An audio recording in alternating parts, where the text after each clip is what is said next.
महायुती सरकारने महत्त्वपूर्ण निर्णय घेतला आहे असं सुनील तटकरे यांनी म्हटलंय। श्रेयवादाचा मुद्दा नाही, सर्वांशी चर्चा करून हा निर्णय झालाय असं सुनील तटकरे यांनी म्हटलंय। देवेंद्र फडणवीस राज्याचे नेते आहेत। अजितदादा आणि एकनाथ शिंदे आणि उपसमिती यांच्यासोबत चर्चा करून हा निर्णय घेतला आहे। फडणवीस हे महायुतीचे नेते आहेत। ओबीसी आरक्षणाला धक्का न लावता मराठा समाजाला आरक्षण दिले पाहिजे हेच सभागृहात आम्ही मांडले होते।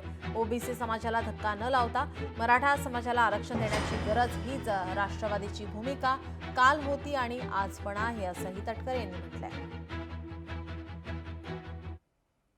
एक असं की शेवटी जे काल महायुतीच्या सरकारने अत्यंत महत्त्वपूर्ण असा निर्णय घेतला त्याचा तपशील पाहिल्यानंतरच प्रत्येकाच्या मनामध्ये वेगवेगळ्या शंका असू शकतात।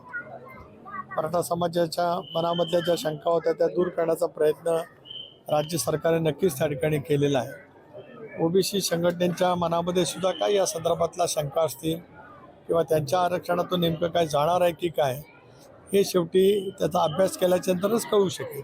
हा काय श्रेयवादाच्या लढाईसाठी महायुतीच्या सरकारने घेतलेला निर्णय नाही आहे।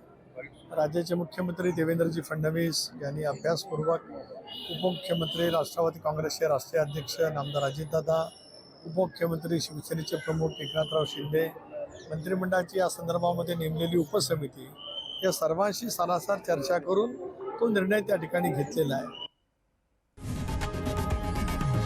लोकशाही मराठी ऐका, पहा, जागरूक रहा।